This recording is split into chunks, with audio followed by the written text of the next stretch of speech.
ہمارے لیے بڑی خوشی کا موقع ہے۔ جیسے میں نے بتایا، ہم حضرت کی خدمت میں بھی ہدیہ تہنیت پیش کرتے ہیں کہ آپ حضرات نے ہماری دعوت کو قبول کیا اور بے پناہ مصروفیتوں میں سے ہمارے لیے وقت نکالا۔ ہم حضرت کے بھی شکر گزار ہیں، اور اپنی مصروفیات میں سے ہمیں وقت دیا۔ ہم اس پر اللہ کا بھی شکر ادا کرتے ہیں اور حضرت کا بھی شکر ادا کرتے ہیں۔ اب میں اس کے بعد بلا کسی تاخیر کے حضرت کو درخواست کروں گا، لیکن ایک بات اور بتلا دینا چاہتا ہوں جو ذہن میں آئی۔ جب ہم افتاح کے سال پہنچے اور جب بولنا بھی نہیں آتا تھا اور بالکل بچپنے کا ماحول تھا، اس وقت حضرت شاہی کی جامع مسجد میں درس قرآن فرماتے تھے۔ حضرت کا اگر کہیں سفر ہوتا تھا تو اس عاجز سے کہتے تھے کہ تم جاؤ، دو چار آیتوں کی ترجمہ اور اس سے کچھ تشریح کر کے آ جاؤ۔ انہی خاص توجہ کا اثر ہے اور دعاؤں کا اثر ہے کہ آج کسی لائق ہیں آپ حضرات کے سامنے کھڑے ہیں۔ اس پر بھی میں حضرت کا شکریہ ادا کروں گا۔ اس کے بعد میں حضرت کی تشریف آوری سے پہلے اپنے صدر محترم کا بھی شکریہ ادا کرتا ہوں کہ ہر طرح کی سہولت کا ہمارے لیے موقع یہاں عطا فرمایا، اور علماء کی آمد کے سلسلے میں ہمیں ہر طرح کی آزادی دے رکھی ہے۔ اس کے لیے بھی ہماری مسجد کے ٹرسٹ والے بطور خاص شکریہ کے مستحق ہیں، اور میں اپنے صدر محترم سے درخواست بھی کروں گا کہ وہ حضرت کے استقبال میں حضرت کے لیے شال پیش کریں۔ میں اپنے صدر صاحب کو شال دیتا ہوں، وہ حضرت مفتی صاحب کے شال اڑا کر ان کا استقبال کریں۔ حضرت تشریف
ماشاء اللہ،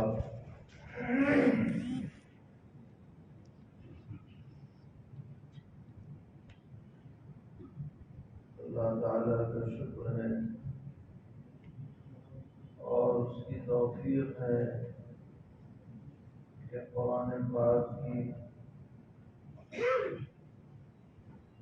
مکمل تفسیر کی سعادت حاصل ہوئی۔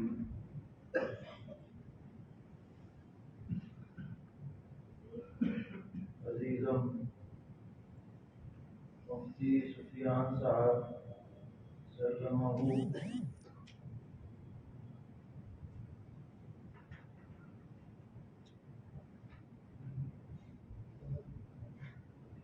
بہت خوش نصیب ہیں کہ اللہ تعالیٰ نے ان کو یہ موقع عطا فرمایا۔ ہماری دعا ہے کہ یہ سلسلہ آگے بھی جاری رہے اور ان کی ذات سے امت برابر فیضیاب ہوتی رہے۔ کسی علاقے میں کسی اچھے عالم کا وجود علاقے والوں کے لیے اللہ تعالیٰ کی بڑی رحمت ہوتی ہے۔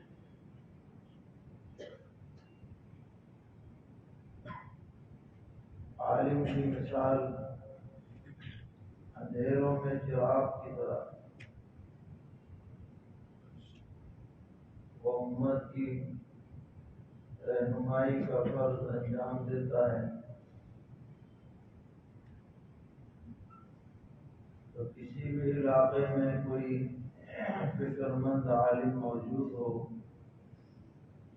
جو صحیح باتیں امت تک پہنچائے، اسلام کی فکر کرے، اس پر ہمیشہ اللہ تعالیٰ کا شکر بجا لاتے رہنا چاہیے۔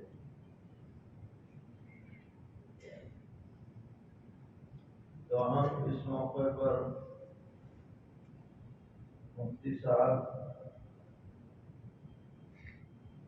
کی دستار بندی کرنا چاہتے ہیں اور ان کے لیے یہ دستار لے کر کے آئے۔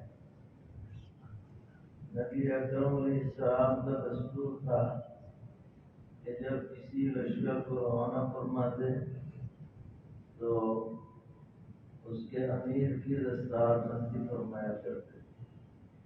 تو یہ گویا کہ شکر کی دستار بھی ہے، ذمہ داری کی بھی دستار ہے۔ آ جاؤ بھائی۔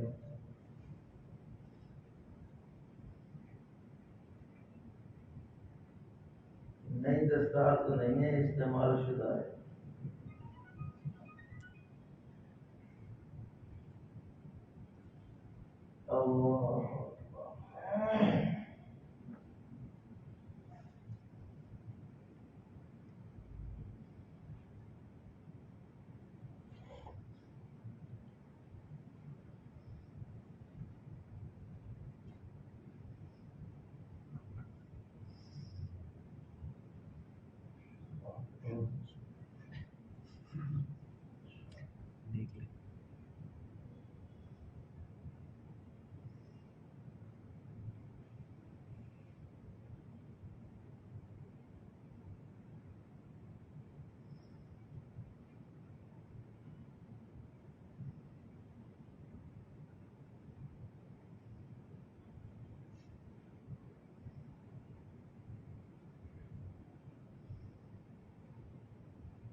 اللہ تعالیٰ مبارک فرمائے۔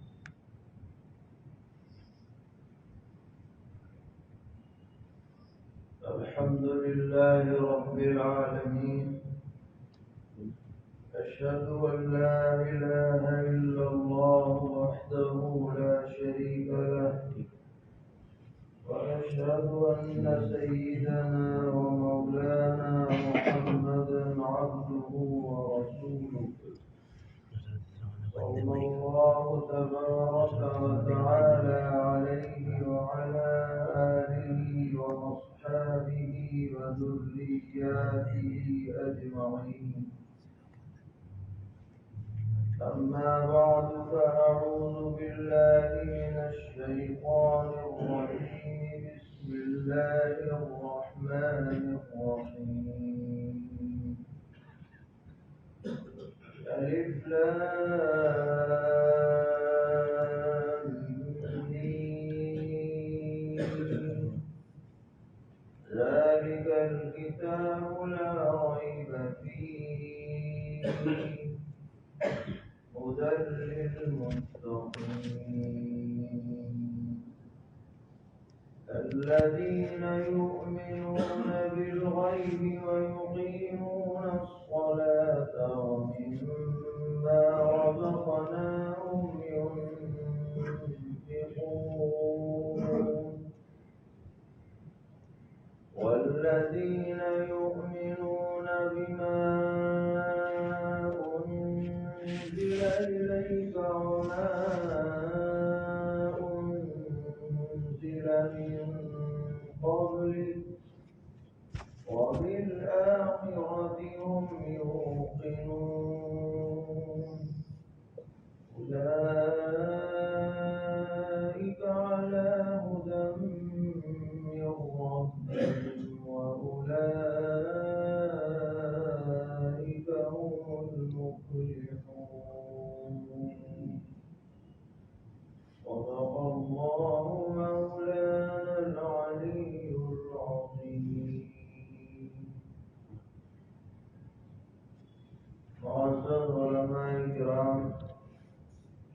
بزرگوں اور بھائیوں، سیدنا حضرت عبداللہ ابن عباس رضی اللہ تعالی عنہما فرماتے ہیں کہ نبی اکرم صلی اللہ تعالی علیہ وسلم سے سوال کیا گیا کہ سب سے اچھا عمل کون سا ہے؟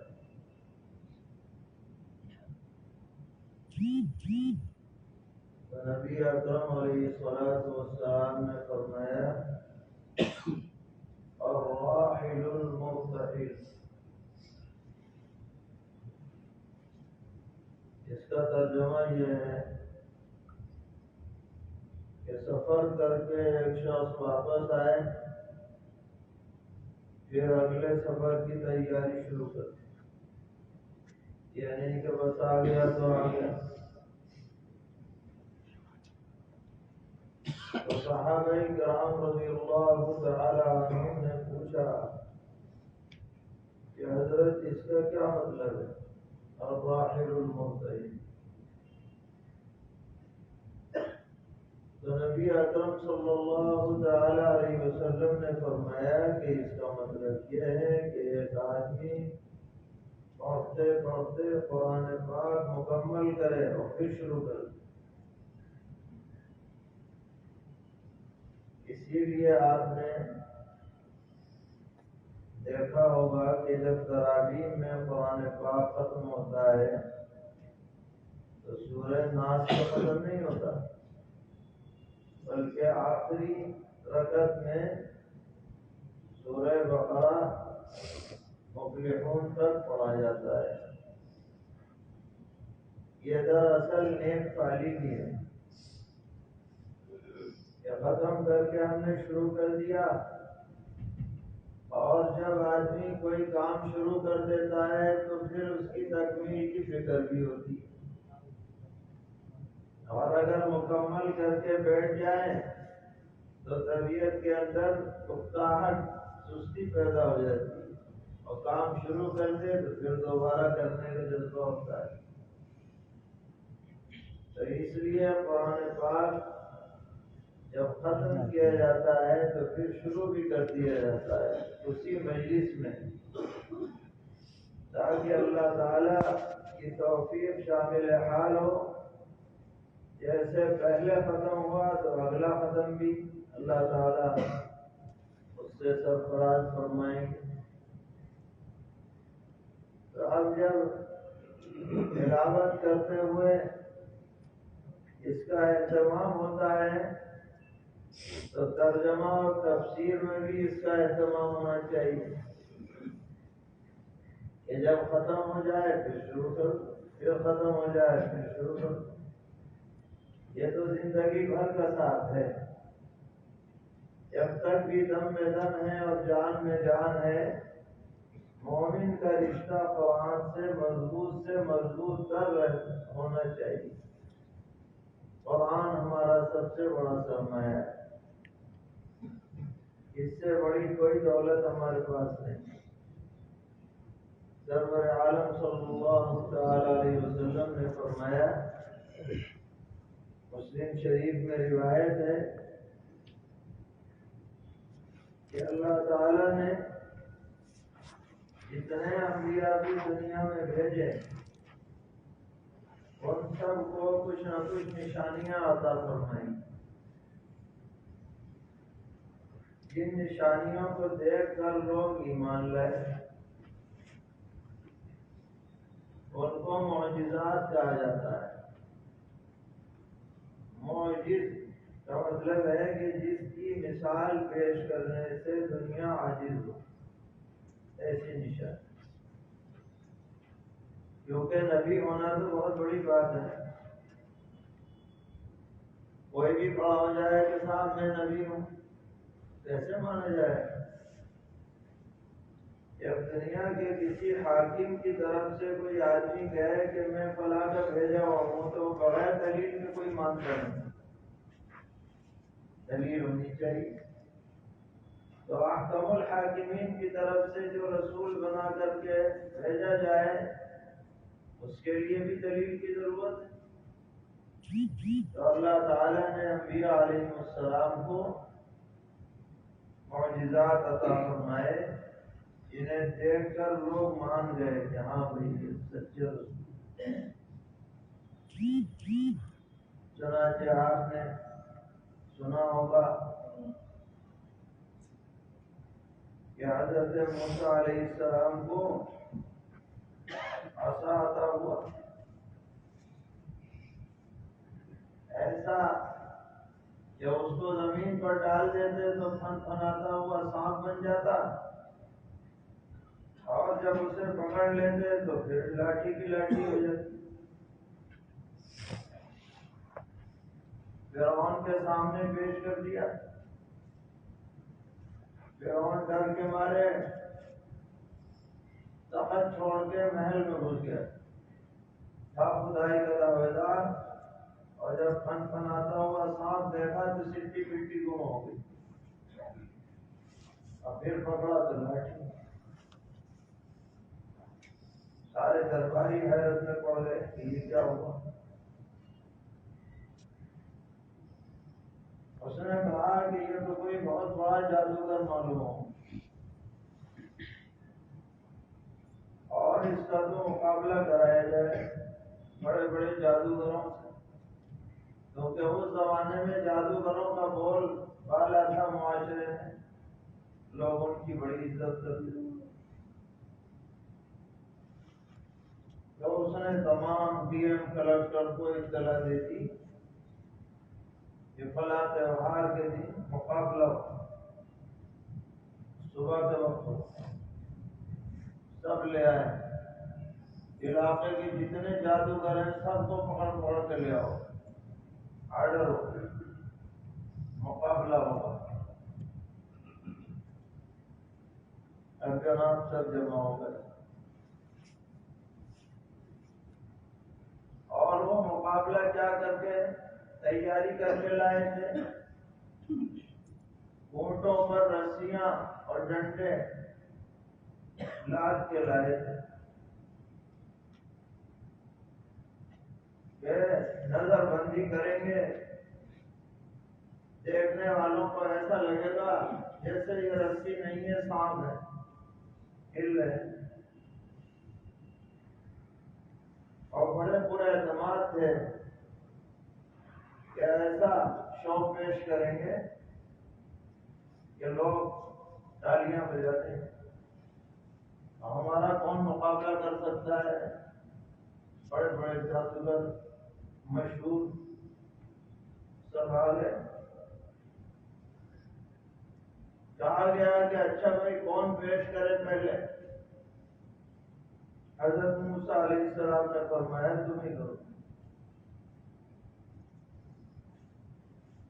تم ہی اپنا پیش کرو جو کر سکتے ہو۔ چنانچہ انہوں نے اپنا جو بھی جادو ہو سکتا تھا وہ پیش کیا، ایسا لگا جیسے پورا میدان سانپوں سے بھر گیا، اور جو مجمع تھا اس نے تالیاں بجا دی کہ واہ واہ واہ واہ، بہت زبردست مظاہرہ کیا۔ اب حضرت موسیٰ علیہ السلام سے کہا گیا کہ آپ پیش کیجیے، پر جیسے ہی آپ نے اللہ کے حکم سے اپنی لاٹھی اور اپنا عصا زمین پر ڈالا، وہ سانپ بن گیا، خطرناک سانپ بن گیا، عظیم الشان اژدہا بن گیا۔ فَإِذَا هِيَ تَلْقَفُ مَا يَأْفِكُونَ، جو انہوں نے ساند رچایا تھا اور جو مسمرزم کیا تھا، نظر بندی کی تھی، وہ سب ہٹ گئی، اور اس سانپ نے پورا میدان صاف کر دیا، نہ رسی رہی نہ ڈنڈے رہے، سب حق سب رہ گئے۔ دوسروں کو تو پتہ چلا نہیں، وہ تو صرف تماشا دیکھ رہے تھے، لیکن جادوگروں کو اندازہ ہو گیا کہ بھئی یہ تو جادو نہیں، یہ تو خدا ہی طاقت ہے۔ سب کے سب سجدے میں گر گئے اور ایمان لے آئے، کیونکہ انہیں حقیقت کا پتہ چل گیا یہ لاٹھی عام لاٹھی نہیں ہے، یہ نشانی کسی انسان کی بنائی ہوئی نہیں ہے، یہ اللہ تعالیٰ نے عطا فرمائی ہے۔ سارے تعارفات باطل کے بکھر کر کے رہے وَبَطَلَ مَا كَانُوا يَعْمَلُونَ فَغُلِبُوا هُنَالِكَ وَانقَلَبُوا صَاغِرِينَ وَأُلْقِيَ السَّحَرَةُ سَاجِدِينَ قَالُوا آمَنَّا بِرَبِّ الْعَالَمِينَ رَبِّ مُوسَىٰ وَهَارُونَ۔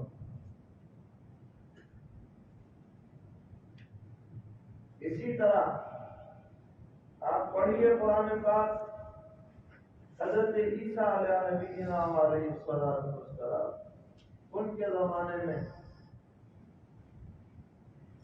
حکیموں کا دور تھا، علاج معالجہ اور اس میں بڑی بڑی بیماریوں پر ریسرچ اور اس کے لیے دواؤں کی تشخیص، اور جو یہ عمل کرتا تھا وہ بڑا معزز سمجھا جاتا تھا۔ تو اللہ تعالیٰ نے اسی مناسبت سے حضرت عیسیٰ علیہ السلام کو نشانیاں عطا فرمائیں۔ سب سے بڑی نشانی تو خود ان کا وجود ہے، بغیر باپ کے پیدا ہوتا ہے تمہارے،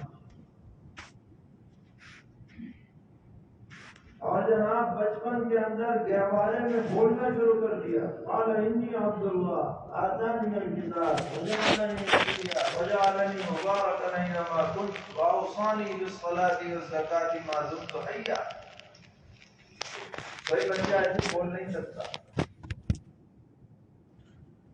اور میاں پیدائشی نابینا پہ دم کر دیا تو بینا ہو گیا، کوڑی کے لیے دعا کر دی تو صحتیاب ہو گیا، مٹی کا پرندہ بنا کے اڑا دیا تو اڑنے لگ گیا، مردے کو زندہ کر دیا۔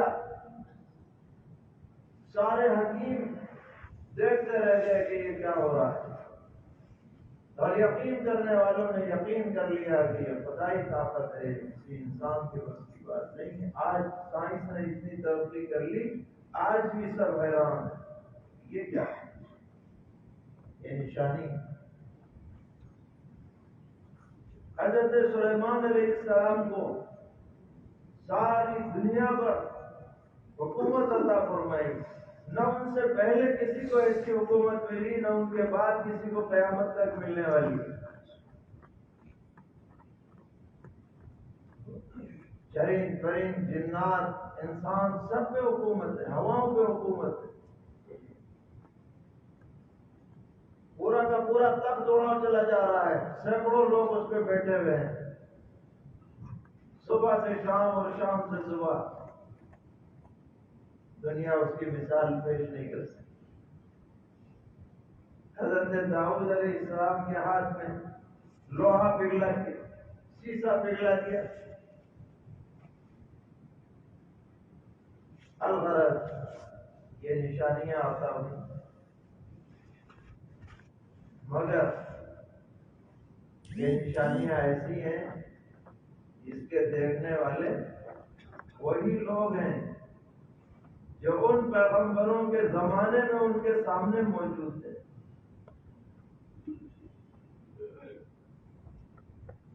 ان پیغمبروں کے پردہ فرمانے کے بعد یا حضرت عیسیٰ علیہ السلام کے دنیا سے آسمان پر اٹھا لینے کے بعد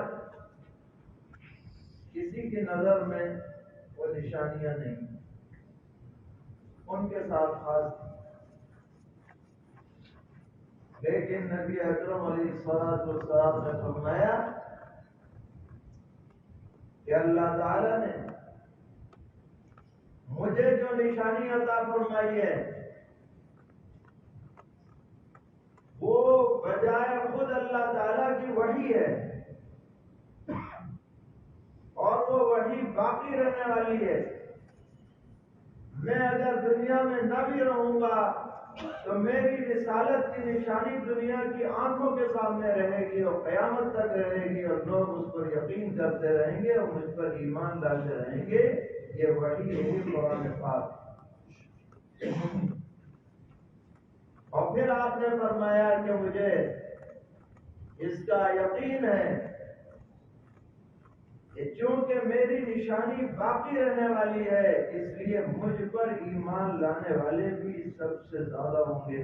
جتنے کسی پیغمبر پر ایمان نہیں لائے اتنے مجھ پر ایمان لانے والے، کیونکہ آپ کی نشانی کنٹینیو باقی ہے۔ دیگر نشانیاں بھی آپ کو دی گئی جو آپ کے زمانے کا خاص نہیں۔ چاند دو ٹکڑے ہو گیا، انگلیوں سے پانی بہ گیا، تھوڑا کھانا بہتوں کے لیے کافی ہو گیا، اور بہت سی۔ لیکن یہ نشانی جو قرآن پاک کی شکل میں ہے، جو آپ کے امی ہونے کے باوجود آپ کے ذریعے سے دنیا میں پہنچی، یہ آپ کی رسالت اور آپ کی حقانیت کی سب سے بڑی دلیل۔ تو ہم یہ عرض کر رہے ہیں کہ اللہ تعالیٰ نے ہمیں سب سے بڑی جو دولت عطا فرمائی ہے ایمان کے بعد، وہ قرآن مقدس، اور اس سے زیادہ مؤثر، اس سے زیادہ ہدایت کا سبب اور ذریعہ کائنات میں اور کچھ نہیں۔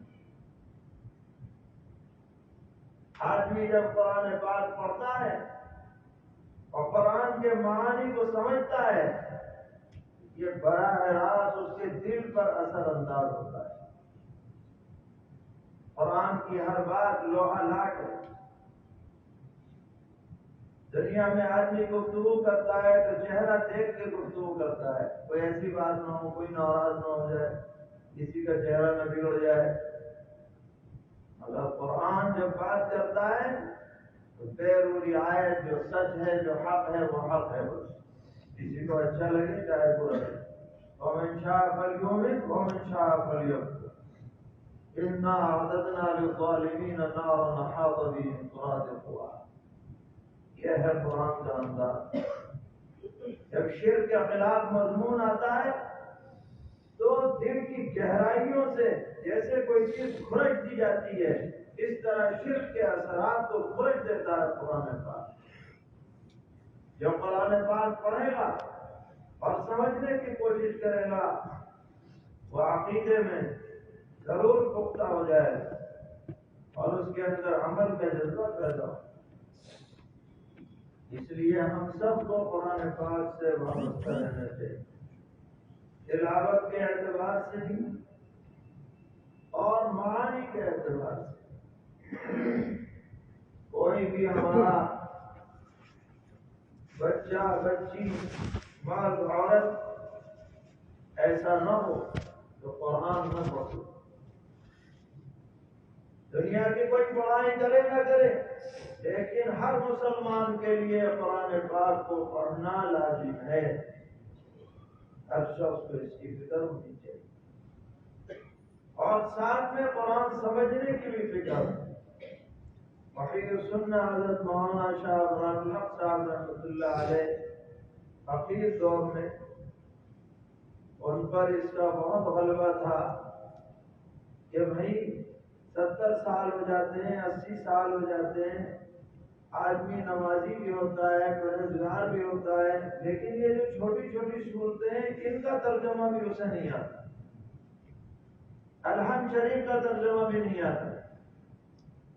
حضرت ائمہ کو توجہ دلاتے تھے کہ بھائی آپ ترجمہ کرائیے، اور پھر مثال دیتے تھے کہ بھائی آپ کہیے الحمد، اسی نماز کے بعد 2 منٹ الحمد آج سبق ہے، ساری تعریف ہے، اگلے دن للہ، تیسرے دن رب العالمین، پھر پیچھے کا دہراتے رہو، تو کم سے کم ان چھوٹی صورتوں کا تو ترجمہ آدمی کے ذہن میں آ جائے گا۔ اور سال بھر میں 365 الفاظ آسانی کے ساتھ لوگوں کو سکھائے جا سکتے ہیں اور یاد کرنے والے یاد کر سکتے ہیں۔ تو قرآن پاک سے پہلو تری نہیں ہونی چاہیے۔ خوشی کی بات ہے کہ آپ کی مسجد میں ترجمہ قرآن پاک کا یہ سلسلہ شروع کیا گیا، جو 8 سال میں آج الحمدللہ مکمل ہوا۔ اب یہ آئندہ بھی جاری رہے گا انشاءاللہ۔ سورہ بقرہ اس کی جو ابتدائی آیتیں ہیں ان کی شروعات الف لام میم سے ہو رہی ہے۔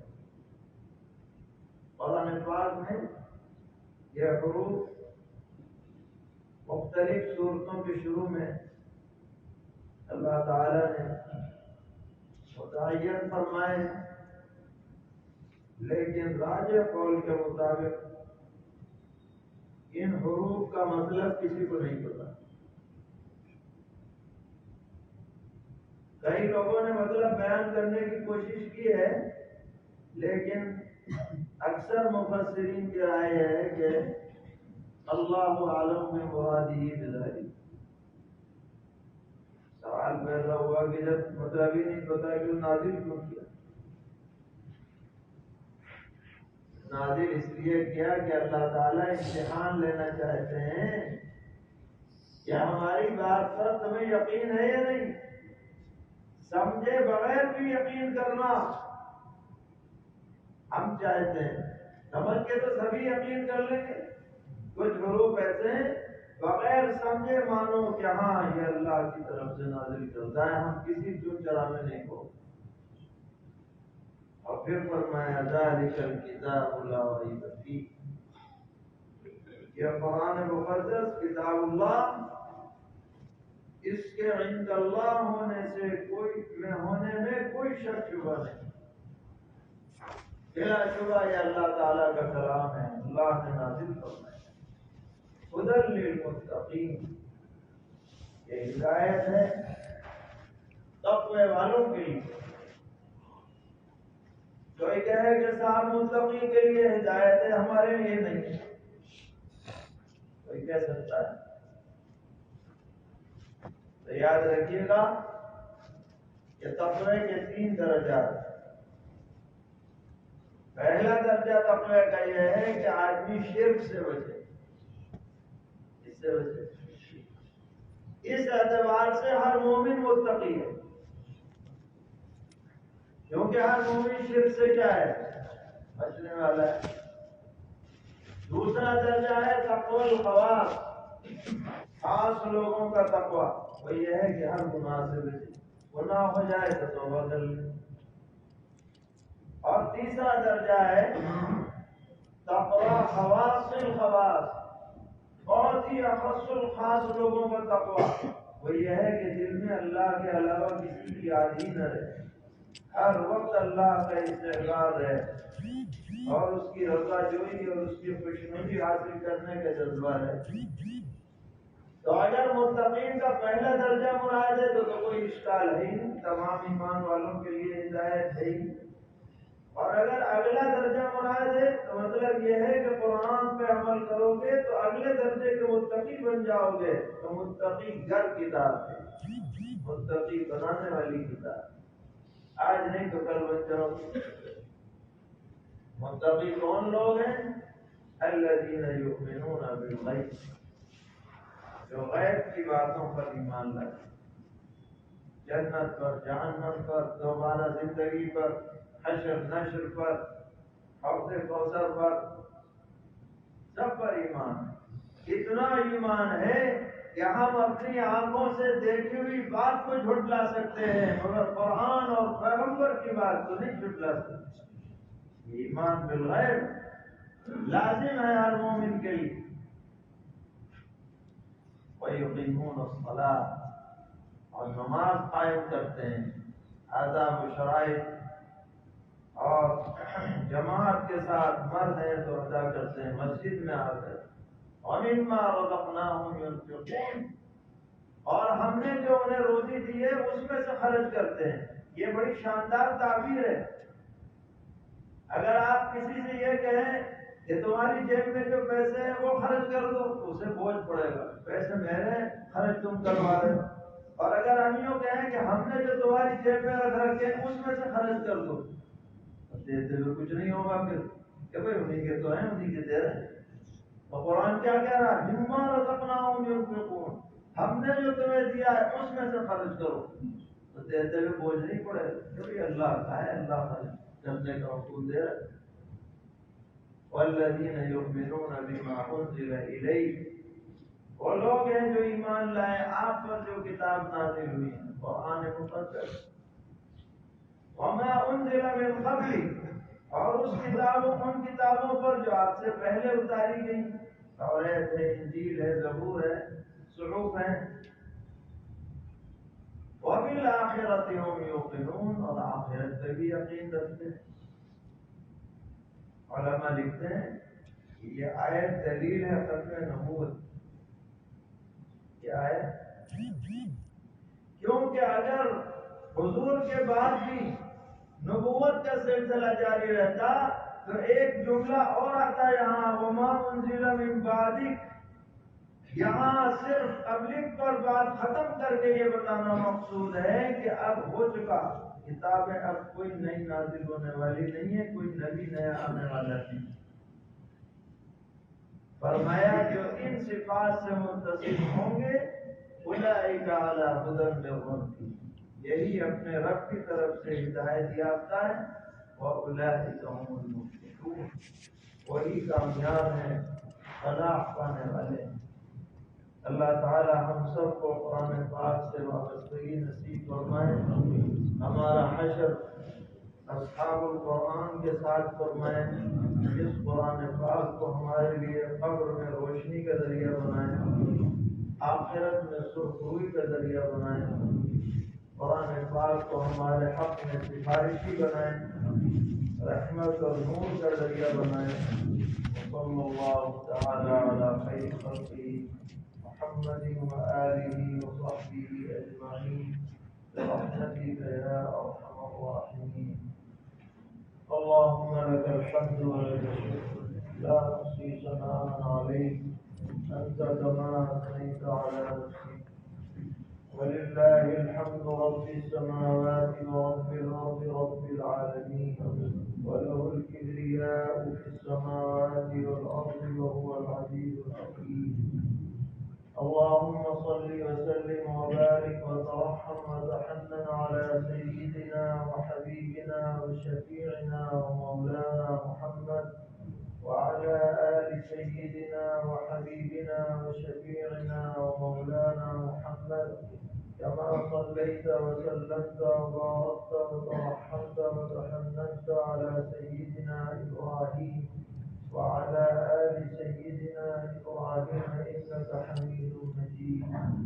اللهم آنس وحشتنا في قبورنا، اللهم ارحمنا بهذا القرآن العظيم، واجعله لنا نورا وإماما وهدى ورحمة، اللهم ذكرنا منه ما نسينا، وعلمنا منه ما جهلنا، وارزقنا تلاوته آناء الليل وآناء النهار، واجعله لنا حجة يا رب العالمين۔ اللهم ربنا ظلمنا أنفسنا وإن لم تغفر لنا وترحمنا لنكونن من الخاسرين، ربنا لا تزغ قلوبنا بعد إذ هديتنا وهب لنا من لدنك رحمة إنك أنت الوهاب۔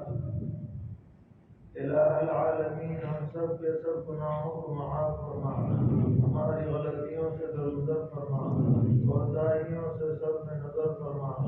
الہ العالمین، جو سلسلہ ترجمہ قرآن پاک کا یہاں پر جاری ہے اس کو آئندہ بھی جاری رکھنے کی توفیق عطا فرما۔ الہ العالمین، اس کو سب سامعین کے لیے سعادت دارین کا ذریعہ بنا، اصلاح کا ذریعہ بنا۔ الہ العالمین، محض اپنے فضل و کرم سے ہم سب کو اصحاب القرآن میں شامل فرما، قرآن پاک کی عظمت ہمارے رگ و ریشے کے اندر داخل فرما، قرآن پاک کی حلاوت سے ہمارے رگ و ریشوں کو معمور فرما۔ الہ العالمین، ہماری نسلوں میں دین و ایمان اور قرآن کریم کی بقا کے فیصلے فرما، پوری امت کو قرآن پاک سے وابستگی نصیب فرما، قرآنی ہدایات پر عمل کی ہم سب کو توفیق عطا فرما، جو بھی کوتاہیاں ہوئی ہیں اور قرآن پاک کی نافرمانیاں ہوئی ہیں ان سے ہمیں محفوظ فرما، اور جو بھی کوتاہیاں ہوئی ہیں انہیں معاف فرما۔ الہ العالمین، اس قرآن پاک کی برکت سے ہمارے لیے ہر خیر کے فیصلے فرما، ہر شر سے ہماری حفاظت فرما، مرحومین کی مغفرت فرما، بیماروں کو شفا عطا فرما، قرضداروں کے قرضوں کی ادائیگی کا غیب سے انتظام فرما، پریشان حالوں کی پریشانیوں کو دور فرما، مصیبت زدوں کی حاجت روائی فرما۔ الہ العالمین، جو بے گھر ہیں ان کو گھر عطا فرما، جو بے سہارا ہیں انہیں سہارا عطا فرما، جو بے روزگار ہیں انہیں حلال روزی عطا فرما، اپنا محتاج بنا کر ہمیں بندوں کا محتاج مت بنا، ہماری سب ضرورتوں کو غیب سے پورا فرما۔ الہ العالمین، ہمارے مظلوم فلسطینی بھائیوں کی مدد فرما، غیب سے نصرت فرما، ان کی جان و مال، عزت و آبرو کی حفاظت فرما، جو ظالم کو ظلم کر رہے ہیں اور جو طاقتیں ظالموں کا ساتھ دے رہی ہیں چن چن کر کے ان کو ہلاک فرما، ان کی تمام تدبیروں کو انہی کے اوپر الٹ فرما، ان کے شر سے امت کی حفاظت فرما، ہمارے ملک میں بھی ہر جگہ اپنا امان قائم فرما، عادل اور منصف حکمران نصیب فرما، ظالموں کے تسلط سے نجات عطا فرما، تمام دینی اداروں، جماعتوں، تنظیموں کی حفاظت فرما، مدارس و مساجد کی حفاظت فرما، شعائر اسلام کو سربلند فرما۔ الہ العالمین، ہر خیر جو ہم نے مانگی ہے یا نہیں مانگی ہے اور ہمارے لیے خیر ہے اس سب سے ہمیں مالا مال فرما، اور ہر شر سے ہم سب کی اور پوری امت کی حفاظت فرما۔ وصلی اللہ تعالی علی خیر خلقہ